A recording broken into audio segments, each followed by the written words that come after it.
जय हिंद, नमस्कार सभी प्यारे साथियों का स्वागत है आपके ऑनलाइन मंच पर। हम जो है वो पढ़ रहे थे रीट एसएसटी लेवल 2 के लिए भारतीय अर्थव्यवस्था। और भारतीय अर्थव्यवस्था के अंदर अगर अपने बात करें तो अपना जो आज टॉपिक है वो मुद्रास्फीति। मुद्रास्फीति स्फीति बोल दिया, स्फीति मुद्रास्फीति जो टॉपिक है वो आज अपने चर्चा करेंगे। अच्छा, इसके बाद क्या है, एक छोटा सा टॉपिक और है साख। ये इसी एक श्रेणी के अंदर है, अलग टॉपिक नहीं है, उसी के अंदर मिक्सचर है जो पहले टॉपिक पढ़ा था। ठीक है, तो सभी साथी जो है क्लास के अंदर लाइव आ जाएं। बिल्कुल बिल्कुल बिल्कुल, बहुत बढ़िया। यानी अपनों ने मुद्रा का जो आधुनिक स्वरूप पढ़ा था उसी का एक हिस्सा है ये मुद्रास्फीति। अच्छा, एक प्यारे साथी का कमेंट आया था कि सर M4 भी होता है।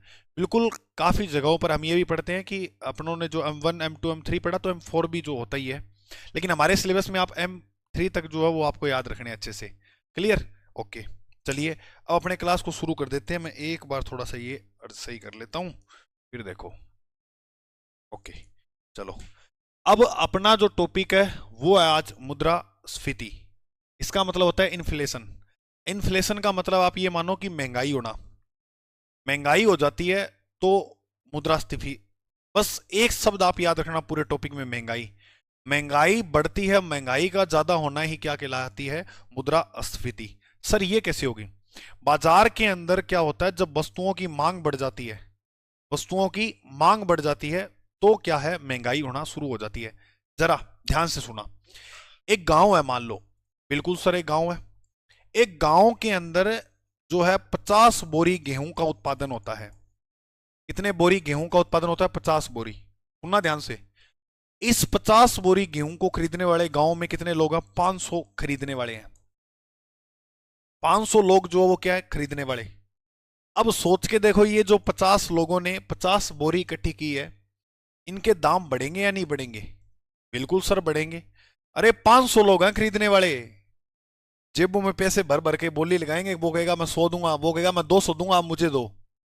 तो इनके भाव बढ़ेंगे या नहीं बढ़ेंगे? बस इनके भाव बढ़ेंगे, इनके दाम बढ़ेंगे, उसी से क्या होगी? महंगाई होगी। उसी से क्या होगी? महंगाई। और महंगाई का बढ़ना ही क्या कहलाता है? मुद्रास्फीति। जब खरीदने वाले लोग ज्यादा हो जाते हैं ना एक वस्तुओं के, सोच के देखो, आज मेरे पास ये मान के चलो ये गिलास है, ये मैं बेचना चाहता हूं। आप 100 लोग खरीदने वाले हो इसको। एक जना बोलेगा मैं 10 रुपए दूंगा, अब दूसरा बोलेगा मैं 20 दूंगा। देखो दाम बढ़ रहे हैं। एक कहेगा मैं 30 दूंगा, एक कहेगा मैं 100 दूंगा, मुझे दो। तो बताओ मैं किसको बेचूंगा? तो मैं 100 वालों को ये बेच दूंगा। समझ में आई बात? तो इस प्रकार महंगाई में दुकानदार यही करता है। जो यानी बाजार में क्या होता है, जब वस्तुओं के दाम बढ़ने लग जाते हैं तो वस्तुएं क्या कर दी जाती है? महंगी कर दी जाती है। और इसे ही क्या बोलते हैं? मुद्रास्फीति। इसे ही क्या बोलते हैं? मुद्रास्फीति। आपको बहुत शानदार तरीके से आगे बताऊंगा। अच्छा, थोड़ा प्रयास ये मत करना आप कि जैसे मान लो अभी मैंने क्लास शुरू की है, आप सोचो कि अभी समझा दो बस मुद्रास्फीति 1 मिनट में। ये टॉपिक का पूरे 1 घंटे क्लास लगेगी यहाँ, तो ध्यान से आप समझना। जब तक टॉपिक लास्ट में खत्म होगा ना, ये सब डाउट आपके क्लियर हो जाएंगे। शुरू में एक आधी चीज समझ में ना आए ना तो ही सुनते रहना एक बार आप। लास्ट में जैसे टॉपिक कंप्लीट होगा आपको पूरा कंप्लीट ये समझ में आ जाएगा आसानी से। थोड़ा अच्छा टॉपिक है ये, अच्छे से अपने को जो है वो पढ़ना है मुद्रास्फीति को। चलिए, इसमें आप परिभाषा क्या लिखोगे? इसमें आप परिभाषा लिखोगे वस्तुओं के दाम, वस्तुओं के दाम बाजार में, बाजार में लगातार, लगातार बढ़ने लगते हैं। वस्तुओं के दाम जो है बाजार के अंदर लगातार बढ़ने लगते हैं और खरीदने की ताकत जो है वो क्या हो जाती है? कम हो जाती है। उसे क्या बोलते हैं? मुद्रास्फीति। और खरीदने की जो ताकत है, खरीदने की ताकत, की ताकत, ताकत कम हो जाती है, कम हो जाती है। इसे ही क्या बोलते हैं मेरे भाई? मुद्रास्फीति बोलते हैं। सुनो मेरी बात। खरीदने की ताकत कम कैसे? अरे आप एक उदाहरण लो। क्या सभी लोग, जैसे आप राजस्थान में देखो, क्या सभी लोग अमीर है? क्या नहीं। आपको गिने चुने 10 15 या 20% मान लो अमीर मिलेंगे, 80% लोग यानी ज्यादातर गरीब होते हैं। अब चीजें महंगी हो जाएंगी तो फिर लोग जो है वो खरीदेंगे नहीं। खरीदना जो है, यानी खरीदने में जो है वो देखने को आपको ये मिलेगा कि वो लोग खरीद नहीं रहे हैं, सरवाइव कर रहे हैं, है या नहीं है। यहां पर बात मैंने गेहूं के लिए, वो बहुत कोई भी हो सकती है, कोई भी चीज हो सकती है। क्या आईफोन सभी रखते हैं? क्या नहीं रखते, क्योंकि आईफोन की मांग ज्यादा है, मांग ज्यादा है तो उसकी कीमतें उच्च है, और कीमतें उच्च होने के कारण लोग जो नॉर्मल है वो नहीं रखते हैं। हाँ, जिनके पास पैसे हैं, तो पैसे कुछ ही लोगों के पास है जो वो ऐसे इस प्रकार की चीजें जो है वो रखते हैं, है ना। तो इसमें क्या होता है, वस्तुओं के दाम जो है, दाम बाजार में लगातार बढ़ते रहते हैं। बाजार लगातार, अब देखो आईफोन 7, आईफोन पता नहीं कौन कौन सी सीरीज आ रही है, और दाम बढ़ ही रहे हैं। तो दाम लगातार बढ़ते जाते हैं, लेकिन खरीदने की ताकत कम हो जाती है, लोग जो वो कम हो जाएंगे खरीदने वाले। दाम तो बढ़ेंगे, लोग जो वो क्या हो जाएंगे, कम हो जाएंगे खरीदने वाले। महंगी चीजों को आप खुद देखो अपने ऊपर, कितने महंगी अपने जींस पैंट पहनते हैं, कितने महंगी अपनी शर्ट पहनते हैं। कोई 1 लाख रुपए की पहनते हैं क्या शर्ट, लेकिन कुछ लोग ऐसे हैं जो 1 लाख रुपए की भी शर्ट पहनते हैं। तो वही बात है ना। वस्तुओं के दाम बाजार में लगातार बढ़ते हैं और खरीदने की ताकत जो वो कम हो जाती है, उसे ही बोलते हैं मुद्रास्फीति। और अच्छा, ये कब होती है? ये जब होती है जब बाजार में पैसे की मात्रा ज्यादा हो जाए। जब बाजार में पैसे की मात्रा क्या हो जाए, ज्यादा, पैसे की मात्रा ज्यादा हो जाए, या पैसे की मात्रा ज्यादा हो जाती है, इससे मुद्रास्फीति से बाजार में पैसे की मात्रा क्या हो जाएगी, ज्यादा। समझ में आ रही है? यानी कोई 100 रुपए वाली चीज है, वो लोग 200 में बेच रहे हैं। अब लोग घर से पैसा निकाल निकाल कर लगाएंगे, तो इससे क्या होती है, बाजार में जो है वो पैसे की मात्रा क्या हो जाती है, ज्यादा हो जाती है। जब महंगाई होती है तो बाजार में पैसे की मात्रा क्या होती है, ज्यादा होती है। जी सर, अब इतनी बात आपको समझ में आ गई। ये तो है इसकी परिभाषा। अब मुझे ये बताओ, इसके कौन कौन से प्रकार होते हैं, मुद्रास्फीति के प्रकार कौन कौन से होते हैं। तो मुद्रा स्फीति के अपने प्रकार देखें तो सुनना मेरे भाई, बिल्कुल सिंपल टॉपिक है ये, बहुत सिंपल टॉपिक है, समझ में आपको शानदार तरीके से आ जाएगा।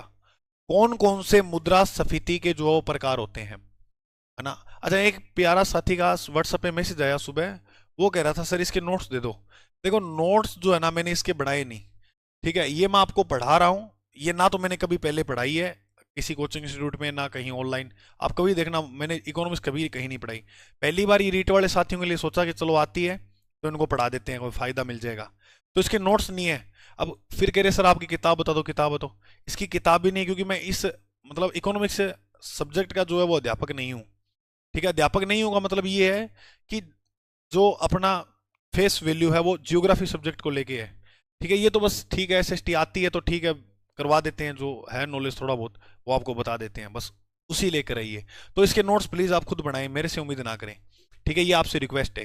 मुद्रास्फीति के अगर प्रकार की अगर अपने बात करेंगे, कौन कौन से प्रकार मिलेंगे, सबसे पहले आपको मिलेगी तेज मुद्रा। तेज मुद्रा स्फीति एक ये मिलेगी देखने को। आप आगे लिख सकते हो पूरा तेज मुद्रा स्फीति, में मुद्रा लिखकर कॉमा लगा रहा हूं, तो ये तेज मुद्रा स्फीति आप लिख सकते हो पूरा। उसके बाद आपको देखने को मिलेगी मध्यम मुद्रास्फीति, मध्यम या मध्य मुद्रा स्फीति। फिर आपको देखने को मिलेगी मंद मुद्रास्फीति। क्या देखने को मिलेगी, मंद मुद्रास्फीति। अच्छा, मंद मुद्रास्फीति जो है इसे रेंगती मुद्रास्फीति भी कहते हैं, रेंगती मुद्रास्फीति भी जो है वो कहा जाता है। और लास्ट आपको जो याद रखना है मेरे दोस्त, लास्ट में जो आपको याद रख लेना है वो अधिस्फीति। क्या याद कर लेना है, अधिस्फीति।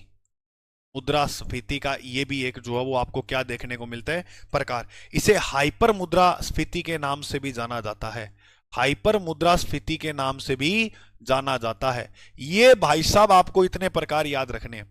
अरे रह जाएंगे क्या ध्यान में। नंबर 1 पर हम पढ़ेंगे कौन सी मुद्रा, तेज मुद्रास्फीति। तेज मुद्रास्फीति देखो नाम से ही पता लग रहा है तेज होगी मुद्रा, नाम से पता लगा है।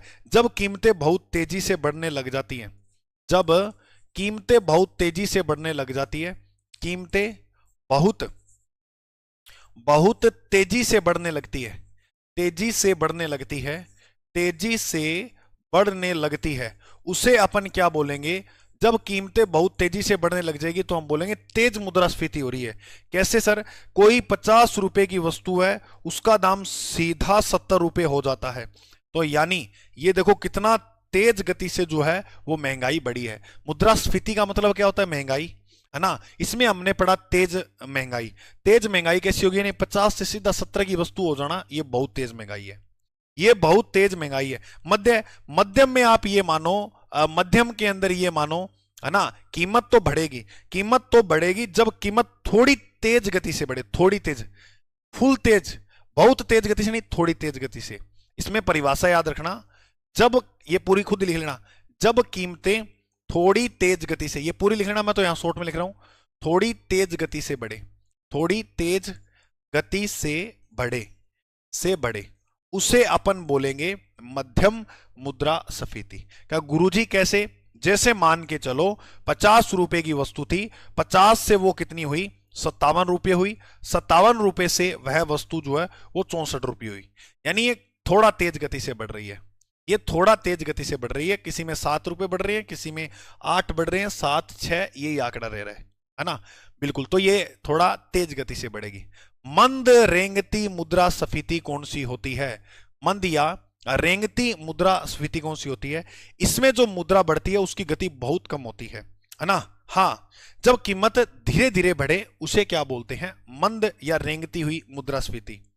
याद रखना, जब कीमत या जब वस्तु की कीमतें धीरे धीरे बढ़े, धीरे धीरे बढ़े, धीरे धीरे बढ़े, तब हम देखेंगे ये कि जो है वो मंद मुद्रास्फीति हो जाएगी। जैसे मान के चलो कोई 50 रुपए की वस्तु है, 50 से वो कितनी हो रही है, 52, 52 रुपए से क्या हो रही है, 54 रुपए। तो इस प्रकार की जब स्थिति आती है उसे हम बोलते हैं मंद या रेंगती हुई मुद्रास्फीति। 3 पॉइंट मैंने आपको पढ़ाए, जल्दी जल्दी बताओ समझ में आए। मुद्रास्फीति के प्रकार में नंबर 1 तेज मुद्रा, 2 मध्यम मुद्रा, 3 मंद या रेंगती मुद्रा। तेज मुद्रा मतलब तीव्र गति से मुद्रा की जो कीमतें वस्तु की वो तीव्र गति से बढ़ेंगी, यहां थोड़ी तेज गति से, यहां थोड़ी तेज होगी, बहुत तेज नहीं होगी, थोड़ी तेज। और मंद में जब कीमत धीरे धीरे बढ़े, धीरे धीरे। हाँ, अच्छा, हाइपर, आप कहते हैं मेरा दिमाग हाइपर हो जाएगा, मेरे को परेशान मत करे, ऐसे बोलते हैं ना। हाइपर का मतलब होता है जब मुद्रा बेकाबू हो जाए, जब महंगाई बेकाबू हो जाए, जब दाम बेकाबू हो जाए, जब दाम बेकाबू हो जाए, दाम बेकाबू हो जाए, बेकाबू हो जाए। अब जैसे अगर अपने बात करें उदाहरण के लिए, अरे दूध कितने रुपए लीटर आता है, 50 रुपए, और सोच के देखो 50 से सीधा 500 रुपए लीटर हो गया, तो भाई साहब दूध पीना छोड़ दोगे आप। इसलिए मैंने कहा था कि लोग जो है ना, लोग खरीद कम कर देते हैं, है ना। 500 रुपए लीटर दूध हो गया तो खरीदने की ताकत कम होगी या नहीं होगी, बस इसीलिए मैं कह रहा हूं धीरे धीरे आप स्टेप बाय स्टेप बढ़ोगे तो चीजों को समझ जाओगे। टेंशन मत लेना, इतना शानदार तरीके से समझाऊंगा इकोनॉमिक्स, एक सिंगल प्रश्न भी आपका गलत नहीं होगा। क्योंकि देखो रीट एसएसटी में जो आते हैं ना प्रश्न, उसमें 2 या 3 प्रश्न ही मिलेंगे जो आंकड़े के होंगे। आंकड़ा मतलब जैसे कोई जीडीपी का पूछ लिया, सकल घरेलू उत्पाद में स्थिर कीमतों पे पूछ लिया, प्रचलित कीमतों पे, वो तो 3 प्रश्न मिल सकते हैं आपको ज्यादा से ज्यादा। बाकी आपको जो प्रश्न मिलेंगे ना सारे समझ के ऊपर आधारित होंगे। वैश्वीकरण क्या होता है, वैश्वीकरण से प्रभाव क्या पड़े हैं, है ना, और जो विदेशी लोग यहाँ पर आए थे उनका उद्देश्य क्या था। तो ये समझना है चीजों को कि वो किस उद्देश्य से यहाँ पर भारत में आए थे, है या नहीं है, शादी करने आए थे, है राजा बनने आए थे, नहीं, वो व्यापार करने के उद्देश्य से ही आए थे, मुनाफा कमाने के उद्देश्य से आए थे वो। तो ये भाई साहब मैंने आपको 4 मुद्रास्फीति के प्रकार बता दिए, फटाक से लिख लो, जल्दी जल्दी 7 नोट्स बना लो, फिर मैं आपको आगे बढ़ाता हूं। लिखो जल्दी, फिर आगे बढ़ते हैं।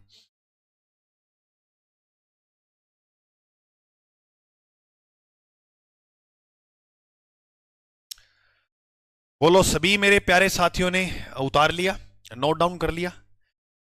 मजा आ रहा ना इकोनॉमिक्स पढ़ने में मेरे भाई, मजा तो आवे लग रही है बहुत।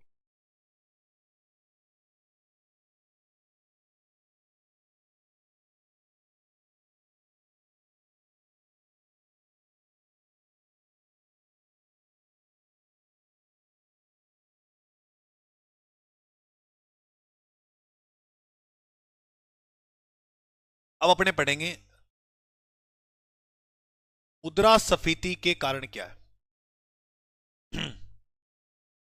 मुद्रास्फीति के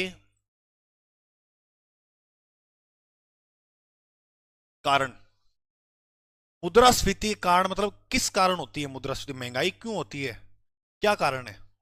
तो पहली बात तो मैं तुम्हें पता लगी होगी मोटी मोटी की मांग का बढ़ना। तो कहने का मतलब एक तो अपने को याद रखना होगा मांग पक्ष।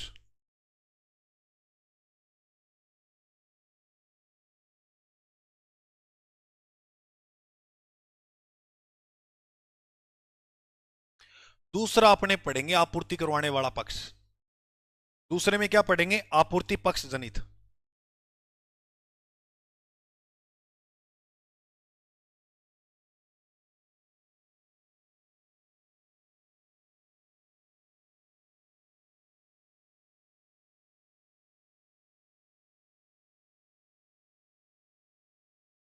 ठीक है। अगर आप ये दो कारण अच्छे से समझ लेते हो तो कारण समझ में आ जाए होती क्यों है बाजार में, यानी महंगाई बढ़ती क्यों है। सबसे पहले यहां पर हमारे सामने मांग पक्ष। लोगों की मांग जब अधिक होने लग जाती है ना, जैसे मान लो कोई चीज है, ये गिलास है, इसको लेकर लोगों की जब मांग अधिक हो जाएगी तो महंगाई बढ़ जाएगी भाई, क्योंकि मांग अधिक होगी तो वो वस्तु कम हो जाएगी। सोचो कि देखो 100 वस्तु है, इसको 500 लोग खरीदना चाहते हैं, तो मांग बढ़ाएंगे ना वो। 100 के पास जो पैसे हैं वो ले जाएंगे अपने आप, है या नहीं है? हाँ, बिल्कुल। तो लोगों की मांग अधिक हो जाती है। मांग पक्ष में क्या याद रखना है? मांग पक्ष में आपको याद ये रखना है, मांग पक्ष में आपको तो याद रखना है वो ये रखना है, इसमें लोगों की मांग अधिक हो जाती है। मांग अधिक हो जाती है।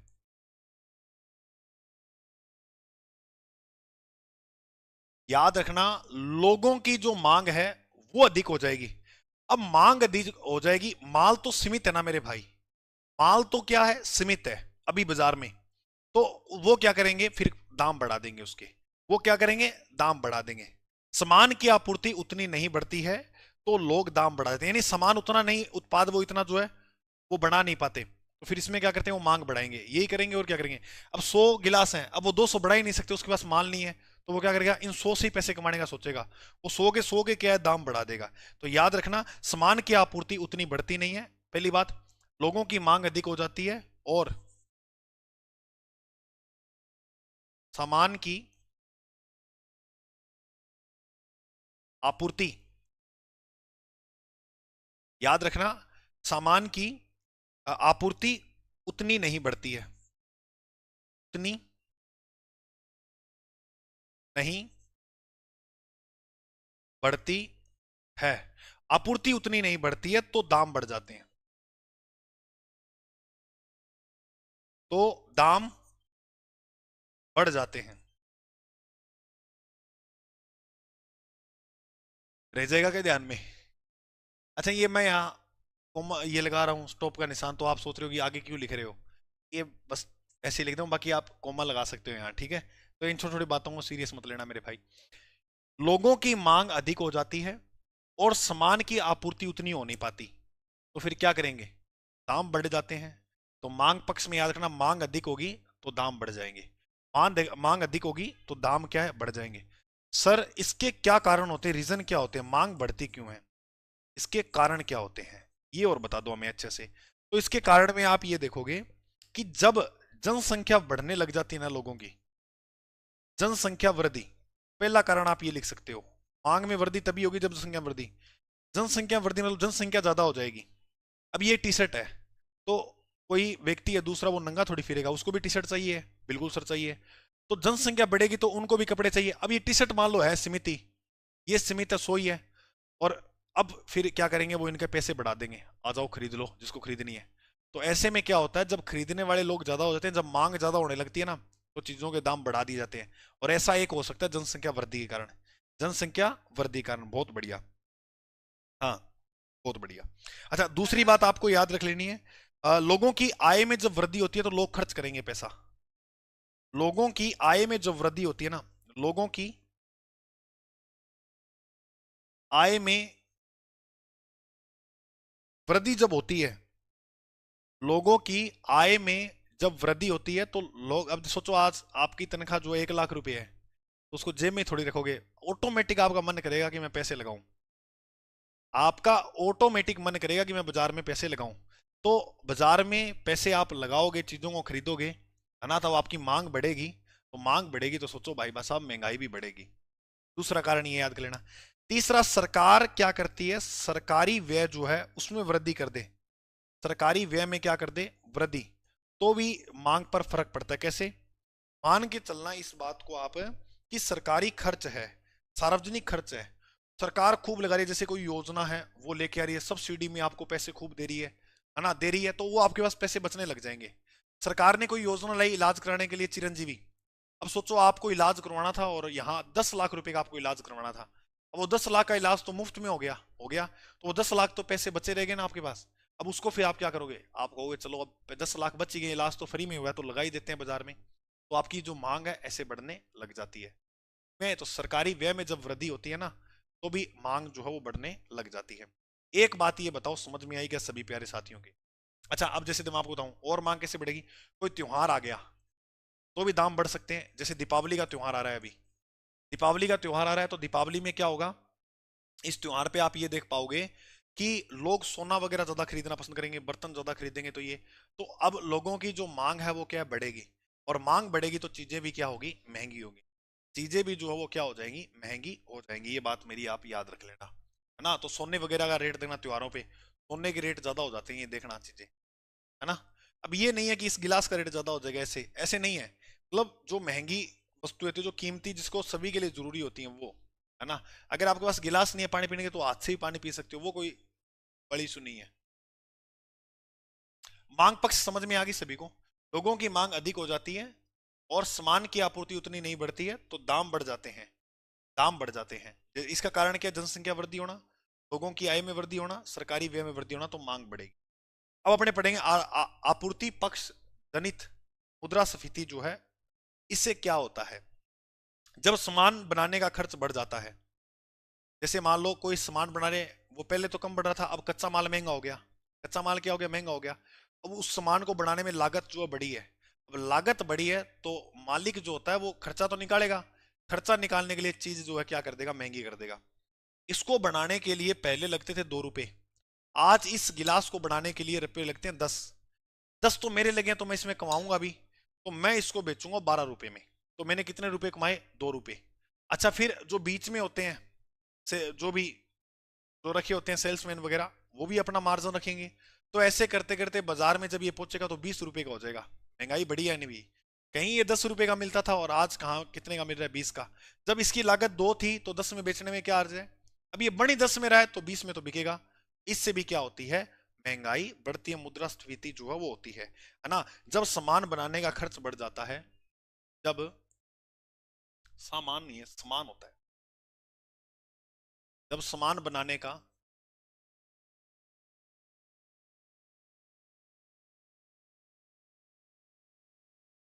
खर्च बढ़ जाता है,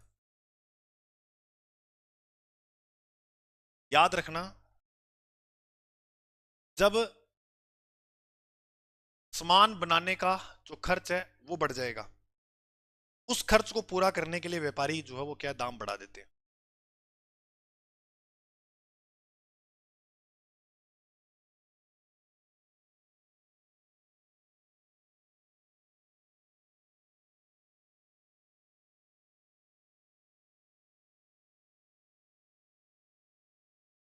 तो उस खर्च को पूरा करने के लिए व्यापारी जो लोग होते हैं दाम बढ़ा देते हैं, व्यापारी दाम बढ़ा देते हैं। अब इससे भी बढ़ा देते हैं, सुनो, जब सामान बनाने का खर्च खर्च बढ़ेगा तो व्यापारी घाटे में थोड़ी बेचेगा, 10 की बन रही है वो 2 में थोड़ी बेच देगा मेरे भाई। उस खर्च को पूरा करने के लिए व्यापारी भी क्या करते हैं, दाम बढ़ाते हैं, दाम बढ़ेंगे महंगाई बढ़ेगी, महंगाई होने के कारण क्या है, आपूर्ति पक्ष जनित है। समझ में आ गया, पहला मैंने बताया मांग पक्ष, मांग बढ़ेगी तो, दूसरा आपूर्ति, जब सामान बनाने का खर्च बढ़ जाता है, आपूर्ति जब वो करवाता है किसी को तो उसमें खर्च बढ़ जाता है उस व्यक्ति का, तो वो दाम भी क्या कर देगा, बढ़ा देगा, दाम भी बढ़ा देगा। सर ऐसा क्यों होता है, ऐसा क्या होता है, इसके अंदर जो है उत्पादन लागत ज्यादा हो जाती है मेरे भाई, तो वस्तु बन रही है ना, उत्पादन लागत, उत्पादन जो किया जा रहा है वस्तु का वो अधिक हो जाता है। अच्छा, इसमें महंगाई अधिक नहीं होती है, महंगाई अधिक नहीं, इसमें महंगाई, सॉरी, इसमें मांग नहीं होती है, महंगाई तो अधिक होगी, मांग नहीं होती है इसमें, इसमें मांग का रोल नहीं है, मांग अधिक नहीं होगी इसमें। इसमें जो महंगाई बढ़ रही है वो आपूर्तिकरण, यानी उत्पादन लागत बढ़ रही है, बनाने में जो है वो पैसा ज्यादा लग रहा है, तब महंगाई बढ़ी है, ना कि मांग के कारण। तो वेरी इंपॉर्टेंट है, आपूर्ति पक्ष में मांग का रोल नहीं है। ठीक है सर जी। अच्छा, अब बताओ इसके क्या कारण है, यह क्यों होती है, ये बताओ सर। आपूर्ति पक्ष, देखो कच्चा माल महंगा हो गया तो हो जाएगी।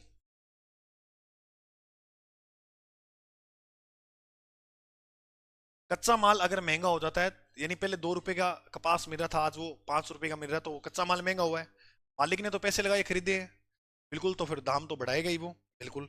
अच्छा, दूसरी, अब जो काम मजदूर कर रहे हैं, लेबर काम कर रही है, मजदूर, होता ये है कि जो मजदूर है, मजदूर काम कर रहे हैं, तो मजदूर की तनख्वाह जो है, मजदूरों का दाम बढ़ जाता है, मजदूरी बढ़ जाती है, मजदूरी बढ़ जाती है, तो आपको ऐसी स्थिति देखने को मिलेगी। पहले मजदूर 300 रुपए में आ जाया करते थे, आज 500 600 रुपए लेता है, तो दुगने हो गए हैं, है ना, दुगने, मजदूरी बढ़ी है, तो मजदूरी बढ़ी है, तो आप ये मान के चलना, आप कोई प्रोडक्ट बना रहे हैं, उसमें मजदूरी भी उसको दे रहे हैं, पहले 300 देते थे, आज 600 दे रहे हैं, वहां भी पैसा लगा है। पहली बात, कपास में 5 लग गए, फिर उसमें, यानी 2 रुपए का आया करता था पहले, आज कपास 5 का आ रहा है, और फिर मजदूरी भी जो है वो बढ़ गई है ना।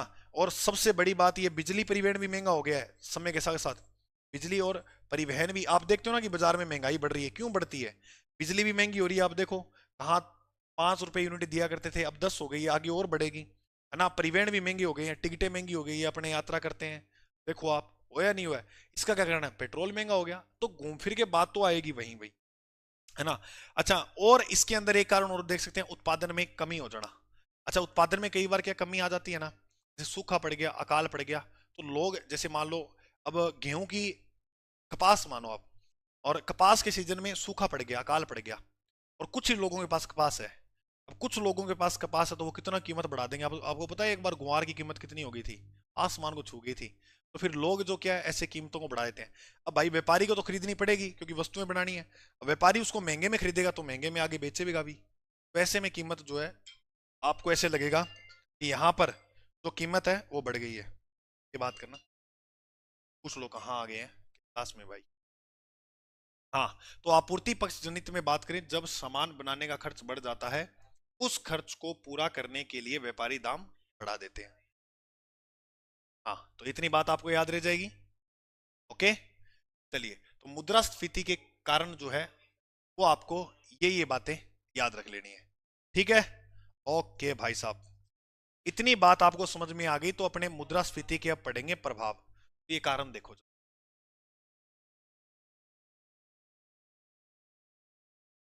हाँ भाई, इसको शानदार तरीके से जो है वो आप उतार लीजिएगा।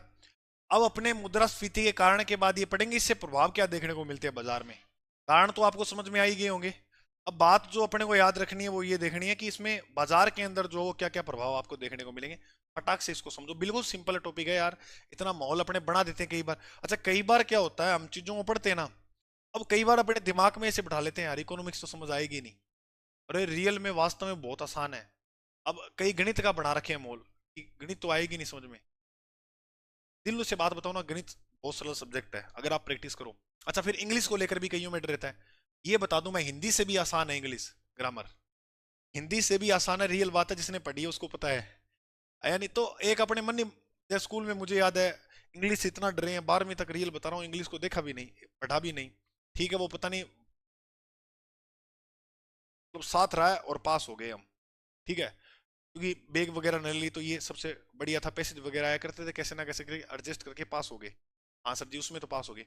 अब बाद में समझा तो यार, कहा कि इंग्लिश इतनी आसान थी, उस समय समझ लेना चाहिए था।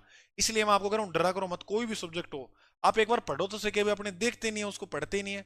कम से कम आपको 15-20 दिन देने चाहिए सब्जेक्ट को। अभी तैयारी कर रहे हो, उस समय पढ़ा होता है हमारे पास।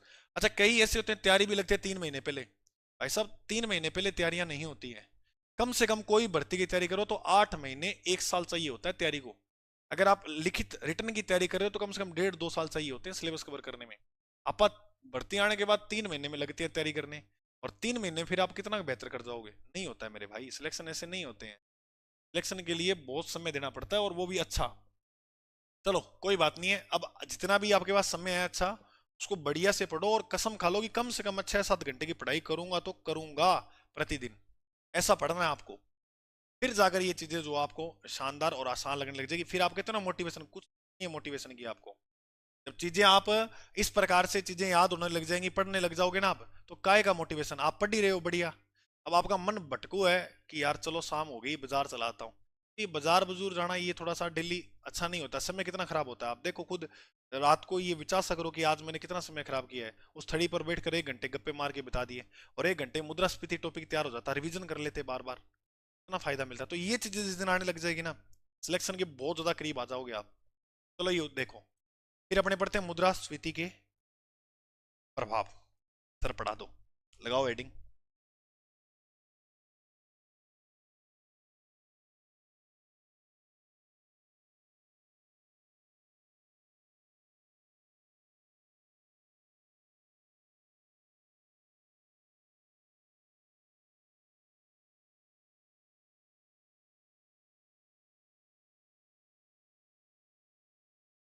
मुद्रास्फीति के प्रभाव अपने को पढ़ने हैं, प्रभाव जो है वो अपने को देखने हैं। देखें, बिल्कुल सर देखो, सबसे पहला जो प्रभाव आपको देखने को मिलेगा वो मिलेगा निवेश पर।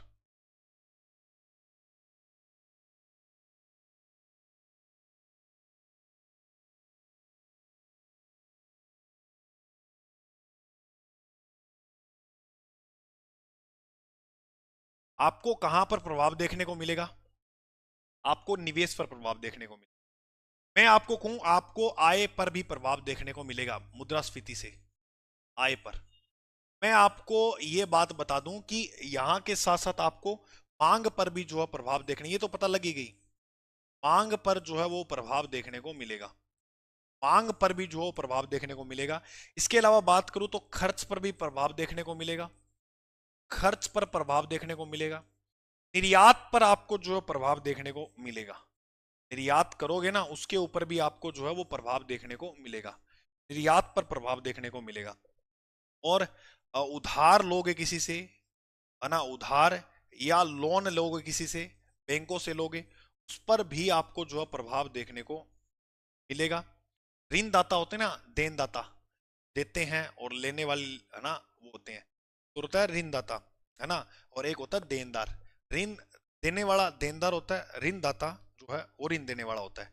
जैसे आज आपने मुझे पैसे दिए हैं, है ना, या मैंने आपको पैसे दिए हैं, बिल्कुल दिए हैं, तो उसमें क्या है कि अपने जैसे मान लो 200 रुपये दिए और उसको मैं कहूँगा आप मुझे 220 रुपये दे देना, मैंने 20 रुपये वो ब्याज लगा दिया, यही बात। तो वो मुद्रास्फीति के प्रभाव किस पे पड़ेंगे? निवेश पर। कम समय के लिए महंगाई निवेश को जो प्रोत्साहित करती है। कैसे? देखो, कम समय के लिए कोई महंगाई आई है तो लोग जो है, जो व्यापारी है वो निवेश करेंगे, व्यापारी जो है वो निवेश करेंगे, यानी पैसा लगाएंगे। निवेश मतलब क्या होता है? पैसा लगाना, निवेश करेंगे। व्यापारी जो है निवेश करेंगे कि भाई अब महंगाई बढ़ रही है तो अपने पैसे कमा लेते हैं, इस चीज की मांग ज्यादा है, तो उस चीज पर जो है व्यापारी क्या करता है? निवेश करता है। तो निवेश पे प्रभाव पड़ रहा है, बिल्कुल पड़ रहा है। क्या प्रभाव है? व्यापारी निवेश करेंगे, व्यापारी निवेश करने के लिए व्यापारी के प्रोत्साहन मिलता है, निवेश को प्रोत्साहन मिलता है। इसमें एक बात ये। दूसरी, आय पर। देखो, महंगाई खरीदने की शक्ति को तो कम कर देती है, लेकिन लंबे समय तक जो महंगाई रहती है ना, तो वो आय में भी वृद्धि कर देती है। दीर्घकालीन जो महंगाई होती है ना, दीर्घकालीन, दीर्घकालीन जो महंगाई होती है वो आय में भी वृद्धि करती है। दीर्घकालीन, अब देखो मैंने महंगाई नहीं लिखा के सीधा लिख दिया दीर्घकालीन आय में वृद्धि करती है, तो आगे ये खुद एक दो शब्द आप भी जोड़ लिया करो, है ना, क्योंकि मैं ज्यादा लिखूंगा ना तो फिर टॉपिक कवर हो नहीं पाएगा, तो थोड़े बहुत शब्द आप लिख लिया करो। दीर्घकालीन जो महंगाई है वो आय में भी वृद्धि करती है। आय में क्या करती है? वृद्धि। कैसे? अरे, तो मतलब आप कह रहे हो कि सर हम कोई चीज खरीद रहे हैं, तो ये सोच के देखो बाजार के अंदर पैसा खूब हो गया है, पैसा खूब हो गया तो लोगों को काम भी तो मिलेगा ना।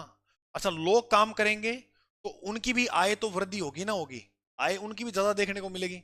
ऐसे थोड़ी आय में उनमें वृद्धि नहीं होगी, जब पैसा बाजार में ज्यादा होता है तो लोगों की आय भी वृद्धि होगी। तो इसके अंदर क्या होता है? आय पर प्रभाव पड़ता है। दीर्घकालीन में लंबे समय तक महंगाई रहेगी तो लोगों की आय में भी क्या हो जाती है? वृद्धि हो जाती है। आप मान लो कोई दुकान पे काम कर रहे हो, है ना, कपड़े वाली दुकान पे काम कर रहे हो, अब उस कपड़े वाली दुकान को बहुत ज्यादा लाभ हुआ है, तो वो ऐसे नहीं करेगा कि आपको 2,000 महीने पर कराए, वो कहेगा यार इसकी तनख्वाह बढ़ाते हैं, वो 3,000 4,000 5,000 ऐसे कर देगा, तो तुम्हारी आय में भी क्या होती है? वृद्धि।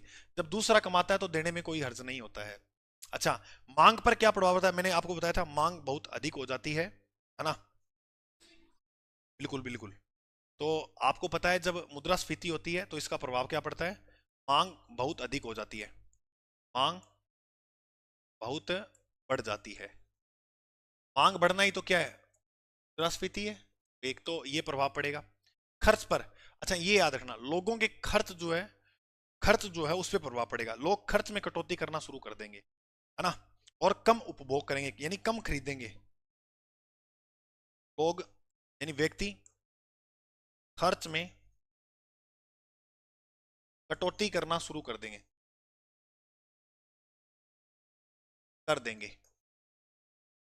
लोग जो है वो क्या करेंगे, लोग जो वो क्या करेंगे, जो खर्च है उनमें कटौती करना शुरू कर देंगे। जैसे आज अपने बाजार जाते हैं तो 100 रुपए का, 200 रुपए का, 300 रुपए का कोई खा लेते हैं, कुछ खड़ा खड़ा बिल्कुल खा लेते हैं। तो उसमें आप फिर कटौती करने लग जाओगे, आप कहोगे यार महंगाई बढ़ी हुई है, क्यों पैसे लगाऊं मैं, है या नहीं है? तो लोग खर्च में कटौती शुरू कर देंगे, पहली बात। इसी के अंदर याद रखना, साथ में बाजार में जाएंगे तो कोई चीज खरीदने से भी डरेंगे, यानी उपभोग मतलब खरीदना कम कर देंगे। खरीदना भी क्या कर देंगे, कम। अब जैसे अपने बाजार में जाते हैं, अब पैसे हैं अपने पास, तो अपने क्या टी शर्ट ले लेते हैं, शर्ट ले लेते हैं, कपड़े ले लेते हैं, बूट ले लेते हैं, चप्पल ले लेते हैं। अब नहीं होंगे पैसे, है ना, महंगाई ज्यादा होगी, तो आप उन उपभोग में भी क्या करोगे, कटौती करोगे, उपभोग करने से भी डरोगे। निर्यात पर क्या प्रभाव पड़ता है, यानी विदेशों में जो सामान है वो बेचना कठिन हो जाता है। अरे हमारे वाले यहीं पूर्ति नहीं हो रही है, तो विदेशों में क्या बेचेंगे? मांग लोगों की ज्यादा है, यहीं लोगों को ढंग से नहीं मिल पा रहा है, तो विदेशों में क्या बेचेंगे? तो मांग इसमें निर्यात पर क्या प्रभाव पड़ता है? तो विदेशों में जो सामान बेचना है वो कठिन हो जाता है। विदेशों में सामान बेचना कठिन हो जाता है, विदेशों में सामान बेचना कठिन हो जाता है, कठिन कठिन हो जाता है। उधार लोन पर इस पे क्या प्रभाव पड़ेगा? ब्याज दर अधिक हो जाती है इसमें, याद रखना। तो बैंक वगैरह वो ब्याज दर क्या कर देता है, अ, जो भी आप उधार किसी से पैसा ले रहे हो, लोन पे ले रहे हो, तो जो होते हैं वो ब्याज दर अधिक कर देते हैं, ब्याज दर अधिक हो जाती है इसमें। ब्याज दरें क्या हो जाती हैं, अधिक हो जाती है। मुद्रास्फीति के ये आपको जो है प्रभाव देखने को पड़े मिलेंगे। निवेश पर प्रभाव पड़ेगा, व्यापारी निवेश करेगा पैसा, मुद्रास्फीति जब होगी। आय पर प्रभाव पड़ेगा, दीर्घकालीन जो मुद्रास्फीति होती है वो आय में वृद्धि करती है। मांग पर प्रभाव पड़ेगा, मांग बहुत बढ़ जाती है। खर्च पर प्रभाव पड़ेगा, लोग खर्च में कटौती करना शुरू कर देते हैं। निर्यात पर, विदेशों में सामान बेचना कठिन हो जाता है, और उधार लोन पर ब्याज दरें अधिक हो जाती है। अच्छा, मुद्रास्फीति से अगर अपने बात करते हैं तो भाई एक बात याद रखना, काला धन, नाम सुना ना, काला धन। हाँ, तो काला धन जो है वो जमा होने लग जाएगा, काला धन बढ़ेगा। और वो किसके अंदर पड़ना है काला धन वाली बात? इसमें मांग पक्ष में। जब लोग जो है वो पैसा कमाने लग जाएंगे मांग के साथ साथ, तो काला धन जो है ना वो लोगों के केस में रहने लग जाएगा, लोगों के पास काला धन अधिक हो जाएगा। इसमें क्या, इसके अलावा इसके साथ साथ काले धन के साथ साथ क्या है, लोग सट्टे में भी पैसा खूब लगाते हैं, फिर जिनके पास पैसा होता है जुए में पैसा लगाते हैं, तो इन चीजों को बढ़ावा मिलता है मुद्रास्फीति से, ये बात भी याद रखना। ठीक है जी। तो ये आपको इतनी बात याद करनी है, जल्दी से कर लो। फिर मैं आपको जो है इसके बाद अब कुछ शब्द हैं जिसके बारे में अपने को नॉलेज लेना है वो पढ़ेंगे। ये तो मुद्रास्फीति के प्रभाव पढ़ा दिए। अच्छा सर, इसको नियंत्रण कैसे करें, कंट्रोल कैसे करें मुद्रास्फीति को, वो भी बता दो। एक बार आप इसको उतारो फिर बताता हूँ, जल्दी से उतारो, फिर अपने आगे और पढ़ते हैं। उपाय देखो, हमने कारण पढ़े, प्रकार पढ़ लिए, प्रभाव पढ़ लिए, अब पढ़ते हैं कि इसको नियंत्रण, कंट्रोल कैसे किया जा सकता है।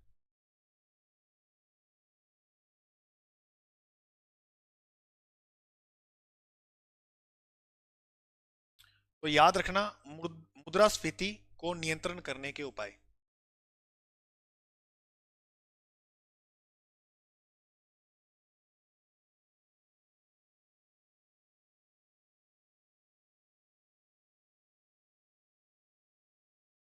मुद्रास्फीति जो है इसको नियंत्रण करने के जो उपाय हैं वो कौन कौन से, तो आपको कौन कौन से उपाय जो है यहां पर याद कर लेने हैं। नंबर वन, देखो, पहली बात आपको याद रखना है, मुद्रा की मात्रा पर नियंत्रण करो। पहले तो मुद्रा की मात्रा पर कंट्रोल करो, मात्रा पर क्या करना होगा, नियंत्रण करना होगा। समझाता हूं, 1 मिनट सुनो ध्यान से। उसके बाद दूसरे पॉइंट में आपको ये तो ये काम करना है, दूसरे में याद रखना है साख नियंत्रण करनी होगी। अब इसके बाद अपने जस्ट एक टॉपिक पढ़ेंगे, साख। तो आप समझोगे साख होता क्या है। एक बार मैं छोटा सा जो वो समझा देता हूँ एक लाइन में, साख क्या होती है।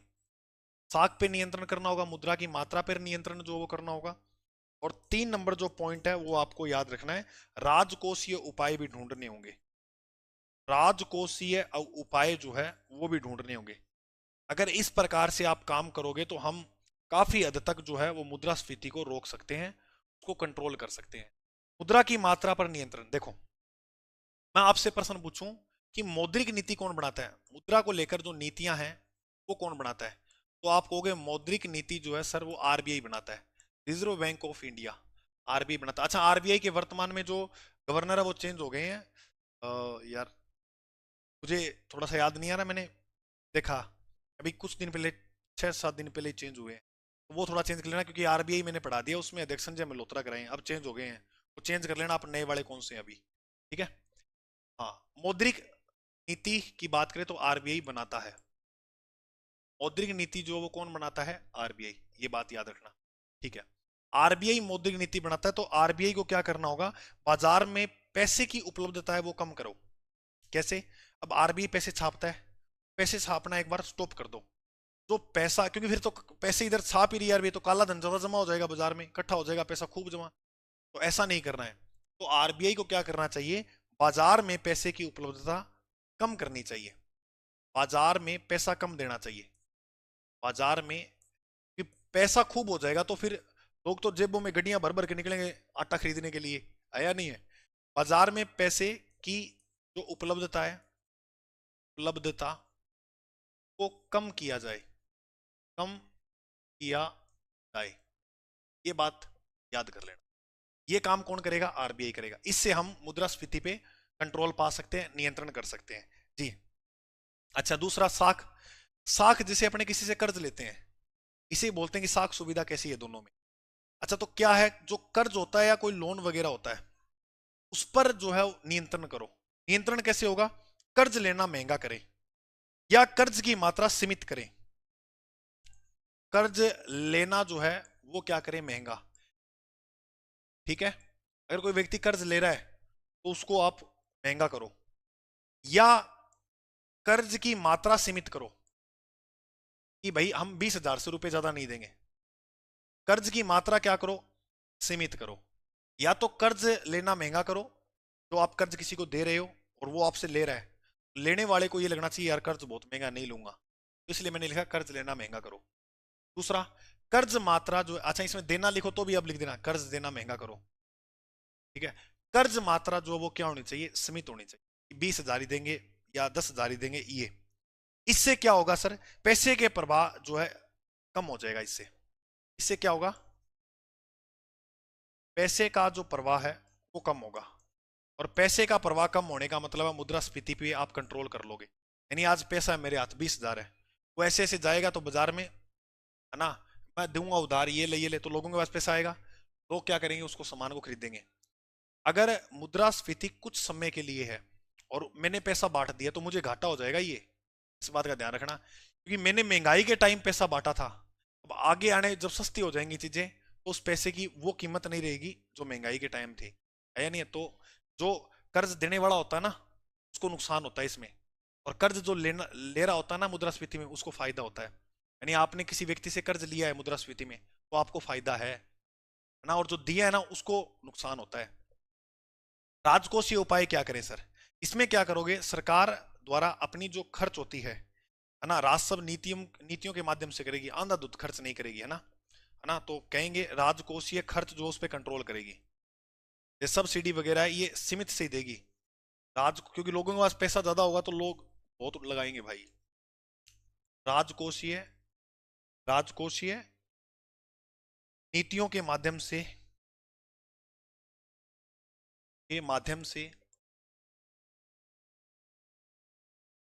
सरकार पैसा खर्च करेगी, सरकार पैसे खर्च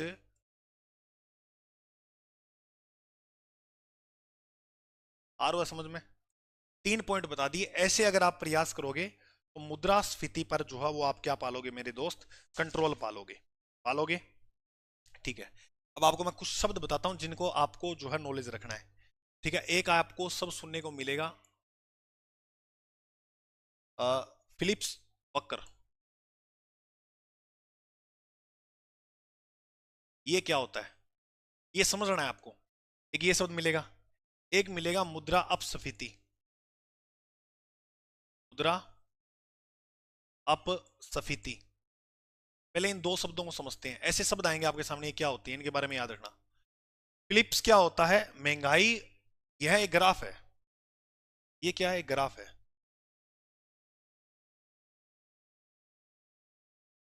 यह एक ग्राफ है। इस ग्राफ को जब आप देखोगे ना, इसमें आपको महंगाई भी साथ साथ बढ़ती नजर आएगी। महंगाई भी साथ साथ आपको जो है यहां पर बढ़ती नजर आएगी। और इसके साथ क्या होता है, महंगाई और बेरोजगारी, इसके अंदर क्या होता है, दोनों एक दूसरे के विपरीत चलती है। महंगाई व बेरोजगारी दोनों एक दूसरे के विपरीत चलती है। दूसरे के विपरीत चलती है। जैसे अगर महंगाई बढ़ी तो बेरोजगारी कम होगी, बेरोजगारी बढ़ी तो महंगाई ज्यादा। समझ में आई कैसे गुरुजी? यानी फिलिप्स बकर क्या काम करता है, अगर मान के चलो महंगाई ज्यादा होती है, महंगाई ज्यादा होती है तो बेरोजगारी कम हो जाएगी। क्यों गुरुजी? इसीलिए कि लोगों को काम धंधा बढ़िया मिलने लग जाएगा।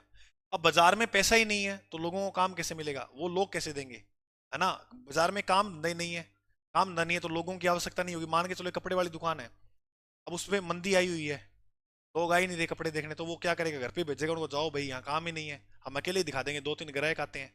सोचो दुकान भरी रहे पूरे दिन, तो वो ऊपर पर्ची लगा देगा, दुकान पे सेल्समैनों की आवश्यकता।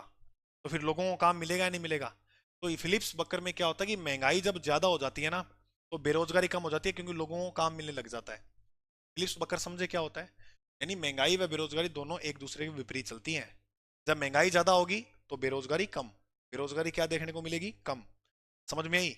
हाँ सर। अब तो आप महंगाई भी ज्यादा और बेरोजगारी भी ज्यादा है, ये नहीं हो सकता। देखो मेरे भाई, मैं आपको बहुत बार कहता हूँ, ये उम्र है ना आपकी, इस उम्र में आप स्किल पे काम करो अपने साथ साथ, पढ़ाई के साथ साथ।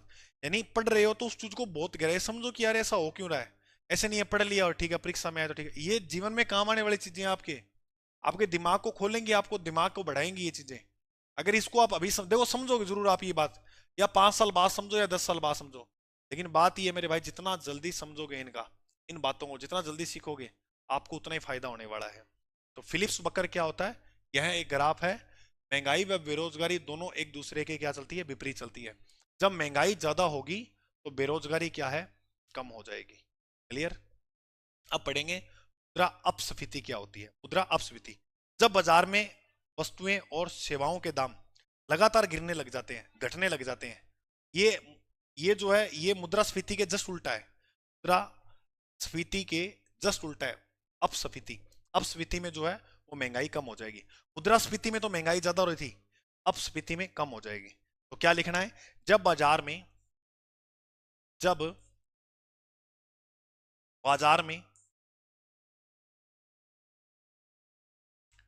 वस्तुओं के दाम, वस्तुओं के दाम, जब बाजार में वस्तुओं के दाम लगातार गिरने लग जाते हैं, लगातार गिरने लग जाते हैं, गिरने लग जाते हैं, उस बात को क्या बोलते हैं, अपस्फीति हो रही है। वस्तुओं के जो दाम हैं वो लगातार बाजार में गिर रहे हैं। और ऐसा क्यों होता है सर? जब लोग खर्च करना कम कर देते हैं, तब बाजार में क्या होगी, मंदी देखने को मिलेगी, लोग जा ही नहीं रहे खर्च करने के लिए, है नहीं है? अच्छा, इसमें जो है वो पैसा जो है मूल्य बढ़ेगा, पैसे का जो है मूल्य बढ़ेगा, याद रखना। बिल्कुल बिल्कुल बिल्कुल। कैसे गुरुजी, ये बताओ आप। जैसे मान के चलो, इसमें क्या होता है, जैसे 100 रुपए की वस्तु है, अब वो 90 की कर दी है, अभी भी नहीं बिक रही है, तो वो क्या कर देगा, 80 की कर देगा। अभी भी नहीं बिक रही है तो क्या करेगा, 70 की। इसका मतलब बाजार में वस्तु के दाम लगातार क्या है, गिर रहे हैं। 100 रुपए की चीज आज वो कितने मिल रही है, 70 मिल रही है। अब लोग खरीदेंगे नहीं खरीदेंगे, बिल्कुल। तो पैसे का जो वैल्यू है वो बढ़ जाती है यहाँ। पैसा जो है ना उसका मूल्य बढ़ जाएगा, पैसे का जो मूल्य है वो बढ़ेगा।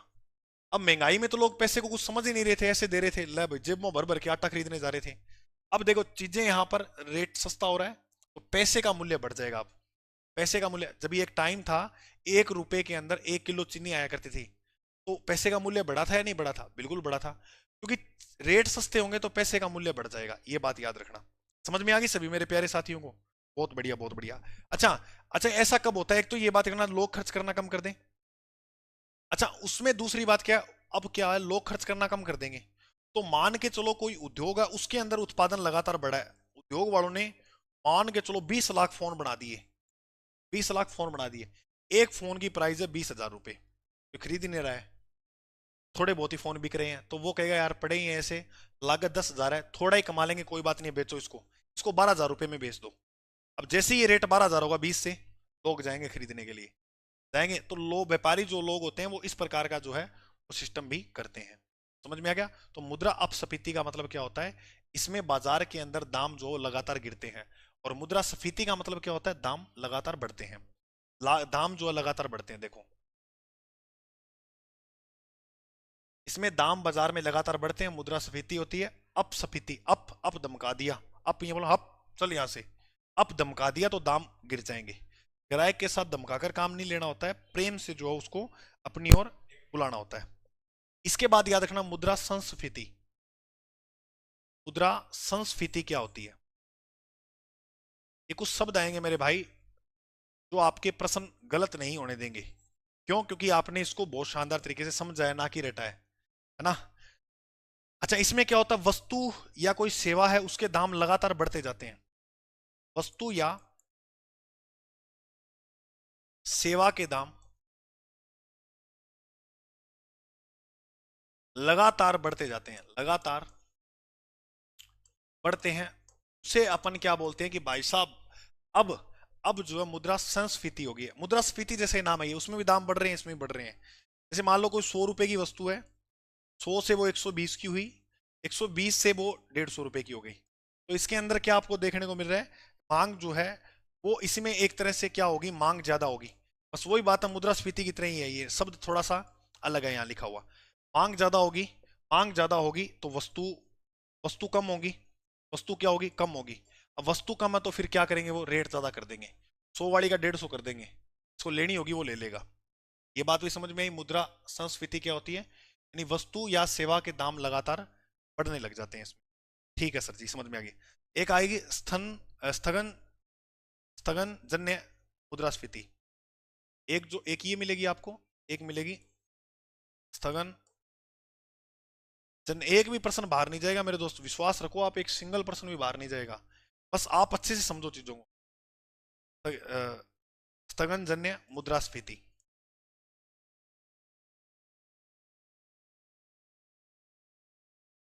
स्थगन जन्य मुद्रास्फीति की अगर अपने बात करें तो ये क्या होती है? स्थगन, स्थगन का मतलब होता है रुकना, ठहराव, है ना? जब किसी देश में अर्थव्यवस्था की स्थिति रुक जाए, है ना, जब किसी देश में, जब किसी देश में, जब किसी देश में अर्थव्यवस्था की स्थिति, अर्थव्यवस्था की स्थिति रुक जाए, किसी देश के अंदर अगर अर्थव्यवस्था की स्थिति रुक गई है तो उसे आप क्या बोलोगे? स्थगित हो गई है वो, स्थगन जन्य स्मृति, स्थगन जन्य मुद्रास्फीति आप जो बोल सकते हो। स्थगन का मतलब होता है ठहरार। अच्छा, इसमें क्या होता है? बेरोजगारी तो बढ़ती बढ़ती है, अब अर्थव्यवस्था रुक गई है, उसमें लोगों को काम नहीं मिलेगा, इसमें बेरोजगारी तो बढ़ती है। बेरोजगारी इसके अंदर क्या होता है? बेरोजगारी तो बढ़ती है, साथ साथ, साथ साथ महंगाई भी बढ़ती है। अच्छा, बेरोजगारी के साथ महंगाई बढ़े उसे क्या बोलते हैं? बेरोजगारी के साथ महंगाई बढ़ रही है तो उसे बोलेंगे स्थगन जन्य मुद्रास्फीति। और वस्तु या सेवा के दाम लगातार बढ़ रहे हैं तो उसे बोलते हैं मुद्रा संस्फीति। समझ में आ गई क्या बात? ओके, चलिए ये लास्ट और अंतिम बात आपको मैं, अच्छा ऐसा सर क्या कभी हुआ है स्थगन जन्य स्मृति में? बिल्कुल हुआ है। 1970 के अंदर ऐसी आपको जो है घटना वो देखने को मिली है, अमेरिका में। अमेरिका के अंदर जो है ये घटना आपको देखने को मिली। कहाँ देखने को मिली? अमेरिका में। अमेरिका में जो है वो बेरोजगारी की जो दरें हैं, बेरोजगारी वो कितने परसेंट से ऊपर हो गई थी? 6% से ऊपर बेरोजगारी बढ़ी, और यहां जो महंगाई थी वो 7% से ऊपर हो गई थी। अब ये कैसे निकालते हैं सर महंगाई, ये बताओ हमें। तो एक बार मैं आज उस शब्द की चर्चा कर देता हूं, और उसकी बात जो मैं आपको अगली क्लास में, चलो बता दो गुरुजी, चलो देखते हैं। स्थगन जन्य मुद्रास्फीति क्या होती है, पहले ये समझो। जब किसी देश में अर्थव्यवस्था की स्थिति रुक जाए, तो इसमें क्या होगा? बेरोजगारी भी बढ़ेगी और महंगाई भी बढ़ेगी। जैसे 1970 में कहा हुआ था? अमेरिका में। 1970 में जो है अमेरिका के अंदर ऐसी स्थिति जो है आई थी, ऐसी स्थिति देखने को मिली थी। वहां बेरोजगारी कितने परसेंट? 6%। और जो महंगाई है वो 7% से ऊपर जो वो देखने को आपको मिल गई थी।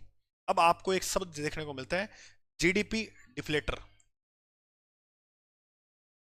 जीडीपी स्कल, घरेलू उत्पाद में आपको ये देखने को मिलता है जीडीपी। ये मैं अलग से पढ़ाऊंगा आपको, बढ़िया।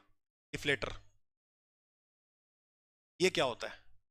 जीडीपी डिफ्लेटर क्या काम करता है? ये महंगाई वगैरह ये घटती है बढ़ती है इसको बताता है ना। ये एक मापक के रूप में काम करता है। तो याद रखना, एक माप है। पहले तो ये लिखो, यह एक माप है। जी सर।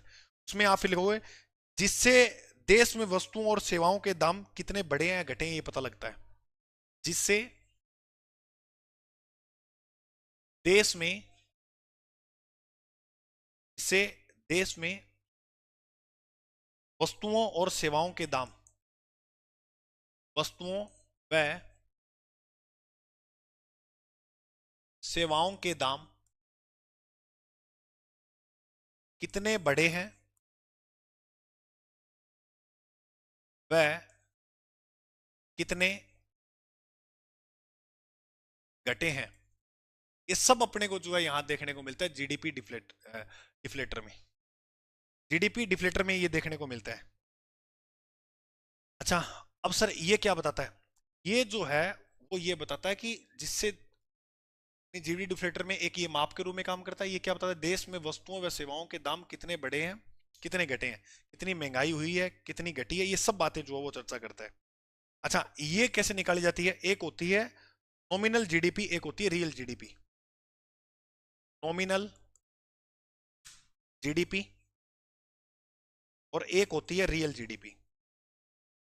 रियल जीडीपी ये उसमें अपने अच्छे से समझ लेंगे। यहां पर एक लाइन में इसको समाप्त करता हूं। नॉमिनल जीडीपी वह होती है जो वर्तमान दामों पर निकाली जाती है। वर्तमान में क्या दाम है? जो वर्तमान दामों पर निकाली जाती है। जैसे कोई वस्तु है, कोई सेवा है।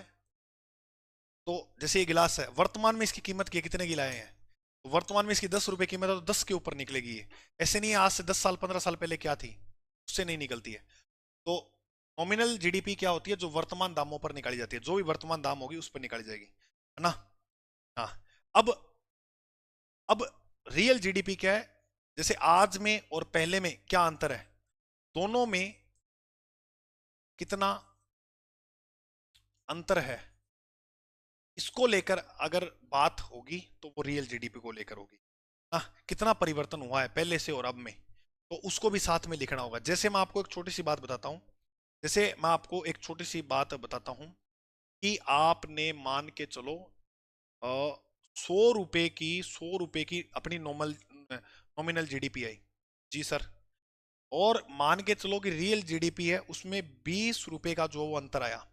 100 रुपए की जो नॉमिनल जीडीपी है और पहले और अब वाली में देखते हैं तो 20 रुपए का अंतर आया। इसको मल्टीप्लाई करेंगे 100 से, जीरो से जीरो गया, तो 10 पे कटेगा 5 आएगा। यहां पर कितना आ गया टोटल? 500।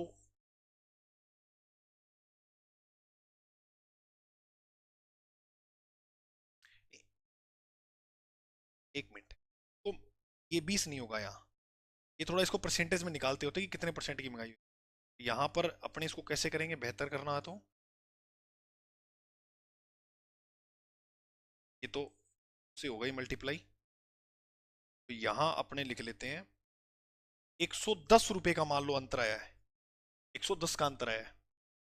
ठीक है, 120 लिख लेते हैं। 120 रुपए का जो है यहाँ पर आपको रियल जीडीपी देखने को मिला है। ठीक है। दोनों में कितना अंतर है? 120 रुपए का है। इसमें क्या होगा, ये जीरो से ये जीरो गया, और यहां पर आ गया 2 से गया 6, इधर आ गया 5, पॉइंटों में आएगा ना समझो। 25, 250 को 3 से करेंगे, ज्यादा वो हो गई है ना कैलकुलेशन, कोई बात नहीं है। 3 6 18, 3 7 8 24, 1 10, 3 एकम ये 9, तो लगभग मान के चलो ये आएगा कितना परसेंट? 83%। तो परसेंटेज अपने आप में कितना होता है? 100 होता है, और अब कितना हो गया? 83, तो कमी हुई है। कितने की कमी हुई है? लगभग मान के चलो 17% की क्या हुई है? कमी। कमी हुई है, तो महंगाई जो है वो इतनी कम हो गई। ऐसे निकलता है ये। तो गुरुजी समझ नहीं आया? नहीं आया, छोड़ो एक बार इसको, क्योंकि ऐसे मैं यहाँ नहीं बता पाऊंगा आपको, इसको अच्छी से व्याख्या करना होगा। ये दोनों में अंतर, क्या अंतर आपको समझना होगा। यहाँ अपने ज्यादा व्याख्या नहीं करेंगे, क्योंकि जीडीपी चीज ही अलग है। तो एक बार इतना याद रखना, जीडीपी डिफ्लेटर क्या होता है? ये एक माप के रूप में काम करता है। अगर ये समझ आ गया ठीक है, नहीं आया तो छोड़ दो, एक बार आगे अपने जीडीपी वाले टॉपिक में समझेंगे। ठीक है, जिससे देश में वस्तु, क्योंकि फिर मैंने भी जो है वो उदाहरण सही ढंग से इसके नहीं देखे कि आपको मैं अच्छे से एक्सप्लेन कर दूं। ठीक है, तो मेरे से अभी एक्सप्लेन ढंग से होगा नहीं, इसलिए मैं ना नहीं कर पाऊंगा एक्सप्लेन यहाँ। वैसे मैंने कर दिया, ये गलत नहीं किया, ये सही किया, लेकिन आंकड़ा थोड़ा पॉइंटों में चला गया। एक्चुअल आंकड़ा अगर अपन निकालें तो आसानी हो सकती है। ठीक है, वो नोट्स में लिखे हुए हैं, वो मैं आपको बता दूंगा कैसे अपने को याद करना है वो। अभी एक बार आप इसको देख लो। जीडीपी डिफ्लेटर क्या होता है? ये एक माप के रूप में काम करता है, जिससे देश में वस्तुओं और सेवाओं के दाम बढ़े हैं वह कितने घटे हैं उससे पता लगता है। अब देखो, जैसे मैंने अभी निकाला तो उसमें घटा है। अच्छा, जब यहाँ 120% होता था तो गुरुजी, तो 100 पे निकाला जाता है परसेंट, तो 100 को हटा दो, फिर 20% बढ़ा है। 100 पे बढ़ा है ना, 120 हुआ है, 20% की क्या होगी? महंगाई होगी। ऐसे देखा जाता है। नॉमिनल जीडीपी और रियल जीडीपी ये निकलता कैसे है? हाँ, ये लिख देता हूं मैं। जीडीपी डिफ्लेटर जो है वो कैसे निकलता है? जीडीपी डिफ्लेटर आपको निकालना है, तो ऊपर आप जो है वो लिखोगे क्या? नॉमिनल जीडीपी, और नीचे लिखोगे रियल जीडीपी। ठीक है, इसको मल्टीप्लाई करोगे 100 से, जो आपके पास उत्तर आएगा, घटा है बढ़ा है, वो आ जाएगा। जैसे मान के चलो आपके पास आता है 95% रही है, तो यानी हमेशा 100 पे निकलता है परसेंटेज, तो यानी इसका मतलब 95 हुई है तो कमी हुई है। कमी कितने की हुई है? 5 की हुई है। मान लो यहां पर जो है 110, जीडीपी डिफ्लेटर 110 जो है परसेंट की रहती है, परसेंटेज कितने पे रहता है? 100 पे। तो 100 पे जब परसेंटेज रहेगा, तो यहां पर आपको नजर आ रहा है कि 10% जो है, 10% जो है यहां पर महंगाई बढ़ी है। घटेगी कब? जब 100 से कम होगी तो घटेगी। और बढ़ेगी कब? जब वस्तु और सेवाओं के दाम बढ़ेंगे कब? जब 100 से अधिक हो जाएंगे। जैसे 110 हुए हैं, 10% दाम जो बढ़ गए हैं। ये ऐसे निकाला जाता है। अब मुझे लग रहा है समझ में आ गया आपको। अच्छा, आप सुनो मेरे भाई, ये टॉपिक अपना पूरा हो गया, मुद्रास्फीति वाला। और क्लास बढ़िया लगेगा, गुरुजी घंटे से ज्यादा पढ़ा दिया। अब सिलेबस कराना है जल्दी जल्दी, आप कह रहे हो गुरुजी कराओ, अब मैं कंटेंट के साथ कॉम्प्रोमाइज कर नहीं सकता, इसलिए समय को भी बढ़ा देते हैं। कंटेंट में कमी नहीं आएगी, आपको पूरा ही करवाऊंगा मैं। ठीक है, जितना सीखा है मैंने वो सब बताऊंगा आपको। अभी के लिए सभी मेरे प्यारे साथियों को जय हिंद। अगर आपको क्लास अच्छी लगती है तो सहयोग दिया करें भाई, है ना। बहुत अच्छा लगता है जैसे आप बताते ही हो करके सूचना देते हो, तो हमें उस सूचना की जानकारी सारी पोस्ट, ये एक एक बात आप जो बताते हो ना, सब बातें हमें पता चलती है।